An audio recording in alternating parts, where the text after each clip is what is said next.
India का mafia, जिसे लोग रेस्टार कहते थे, वो गायब हो गया। किसी को नहीं पता वो जिंदा है या मर गया, मगर उसके जाने के बाद हिंदुस्तान की गद्दी खाली नहीं रही। अब उस तख्त पर दो नाम राज करते हैं, ग्यान भाई और ब्लैक 444। पूरा इंडिया उनके नाम से कांपता है। बच्चे डर के सोते हैं और माएं दुआ करती हैं कि इनका साया उनके शहर पर ना पड़े। कुछ महीनों बाद ग्यान भाई और ब्लैक 444 अपने अड्डे पर जश्न मना रहे थे। रेस्टार अब उनका दुश्मन नहीं रहा, क्योंकि वो था ही नहीं। अब एक पुराने जर्जर ब्रिज पर धुंध के बीच एक साया सामने खड़ा होता है। वो कोई और नहीं, ग्यान भाई ही है, मगर ये दूसरा है। ब्लैक 444 की सांसें रुक जाती हैं। ये कौन है? अचानक गोलियों की बौछार, धुएं का गुब्बार, चारों ओर अफरा तफरी मच जाती है। ब्लैक 444 किसी तरह अपने अड्डे पर भागता है, मगर वहां भी कोई उसका इंतजार कर रहा है। वही नकली ग्यान भाई। ब्लैक 444 गन उसकी कनपट्टी पर रख देता है। कौन है तू बे?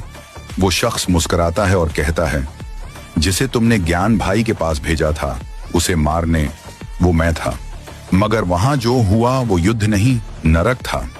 मैं जिंदा बच गया, मगर उन्होंने मेरी रूह जला दी। ग्यान भाई ने मुझे पकड़ लिया, टॉर्चर किया, और मैंने तुम्हारा हर प्लान उगल दिया। ब्लैक 444 के पैरों तले जमीन खिसक जाती है।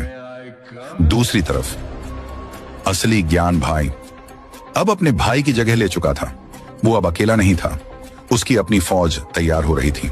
उसे पता था अब जंग होने वाली है। ग्यान भाई को एक कॉल आता है।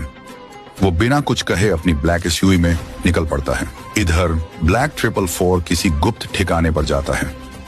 वहां उसे एक बूढ़ा पर खतरनाक आदमी मिलता है, जिसके पास है एक ऐसा हथियार जो पूरे शहर को खाक कर सकता है। तभी अचानक ग्यान भाई के काफिले पर हमला हो जाता है।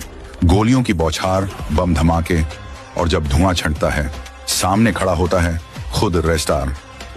ग्यान भाई घुटनों के बल गिर जाता है, खून से लथपथ। रेस्टार की आंखों में सिर्फ आग है और बदले की प्यास। अब सवाल ये है, क्या रेस्टार पहचान पाएगा ग्यान भाई को?